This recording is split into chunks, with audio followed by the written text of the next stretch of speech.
Hi friends, welcome to Indhu's kitchen. இன்றைக்கி நம்ம சேனலில் ரொம்ப டேஸ்ட்டான ரொம்ப ஈஸியான 10 நிமிஷத்தில் எப்படி சூப்பரான பிடி கொழுக்கட்டை செய்கிறது அப்படின்னு பார்க்கலாம்.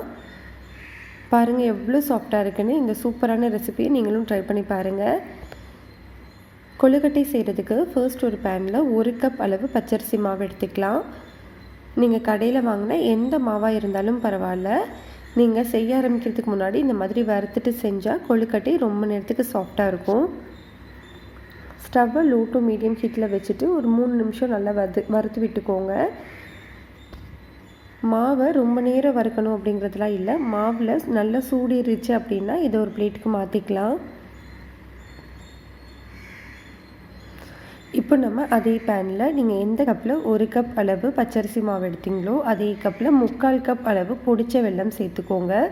இதுக்கு 1.5 கப் அளவு தண்ணி சேர்த்து மிக்ஸ் பண்ணி விட்டுக்கோங்க.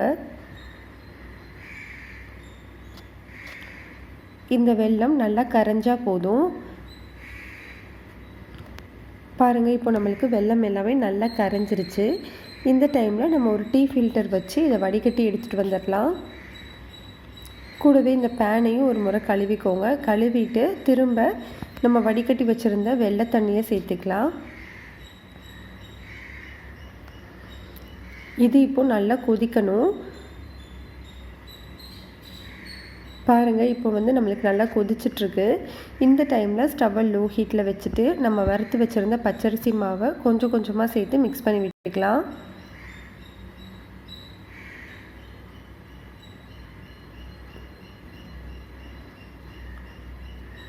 மிக்ஸ் பண்ணதுக்கப்புறமா இந்த கரண்டியோட மேல் பகுதியை வச்சு லைட்டாக இந்த மாதிரி அழுத்தி விட்டுக்கோங்க. இப்படி பண்ணும்போது கட்டிகள் ஏதாவது இருந்துச்சுன்னா சரியாயிடும். இப்போ நம்ம ஸ்டவ் ஆஃப் பண்ணிக்கலாம். ஸ்டவ் ஆஃப் பண்ணதுக்கப்புறமா இதில் 2 ஏலக்காயை தட்டிட்டு சேர்த்துக்கோங்க. நீங்கள் ஏலக்காய் தூள் சேர்க்குற மாதிரி இருந்தால் 1/2 டீஸ்பூன் அளவு சேர்த்துக்கோங்க. கூடவே 1 டீஸ்பூன் அளவு நெய், ஒரு பிஞ்ச் அளவு உப்பு சேர்த்து மிக்ஸ் பண்ணி விட்டுக்கலாம். இது இப்போது ஆறட்டும்.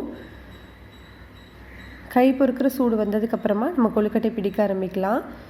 அது ஆறிட்டுருக்கிற டைமில் நம்ம ஒரு பேன் வச்சு 1 டீஸ்பூன் அளவு நெய் சூடுபடுத்திக்கலாம். நெய் சூடானதுக்கப்புறமா 3 டீஸ்பூன் அளவு பாசிப்பருப்பு சேர்த்து லோ ஹீட்டில் வச்சு வறுத்து விட்டுக்கோங்க.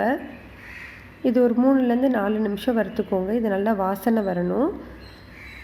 வாசனை வந்ததுக்கப்புறமா 1/4 கப் அளவு துருவின தேங்காய் சேர்த்து இதையும் நல்லா வறுத்து விட்டுக்கலாம். இப்படி நம்ம பாசிப்பருப்பையும் தேங்காயையும் நல்லா வதக்கிட்டு செய்யும்போது நல்ல வாசனையாகவும் இருக்கும், நல்ல டேஸ்ட்டாகவும் இருக்கும். இப்போ இது நல்லா வறுபட்டுருச்சு. இப்போ நம்ம ஏற்கனவே ரெடி பண்ணி வச்சுருந்த கொழுக்கட்டை மாவில் இதை சேர்த்துக்கலாம். கையில் நெய் தடவிட்டு நம்ம இதை பிசைய ஆரம்பிச்சிடலாம். நல்லா மிக்ஸ் பண்ணி விட்டுக்கோங்க. ஈவனாக மிக்ஸ் ஆகணும். பாருங்கள், இப்போ நம்மளுக்கு கொழுக்கட்டை மாவு ரெடி ஆகிடுச்சு. கையில் நெய் தடவிட்டு சின்ன சின்ன உருண்டைகளாக பிடிச்சிட்டு அதுக்கப்புறமா 4 விரல்களை வச்சு அழுத்துனீங்க அப்படின்னா ரொம்ப சூப்பரான பிடி கொழுக்கட்டை ரெடி ஆகிடும். பாருங்கள்,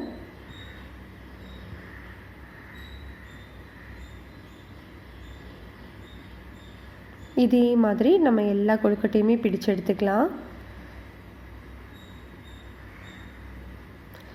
இப்போ நம்ம இட்லி பாத்திரத்தில் ஒரு 2 டம்ளர் அளவு தண்ணி ஊற்றி சூடுபடுத்திக்கோங்க. சூடானதுக்கப்புறமா நம்ம ரெடி பண்ணி வச்சுருந்த கொழுக்கட்டையை உள்ளே வச்சுட்டு மூடி போட்டு 10 நிமிஷம் வேக வச்சு எடுத்துக்கலாம்.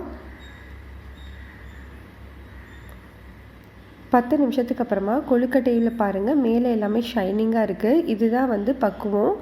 ஷைனிங்காக வந்துருச்சு அப்படின்னாலே கொழுக்கட்டை நல்லா வெந்துருச்சுன்னு அர்த்தம். இந்த டைமில் ஸ்டவ் ஆஃப் பண்ணிவிட்டு கை பொறுக்கிற சூடு வந்ததுக்கப்புறமா எடுத்துடலாம்.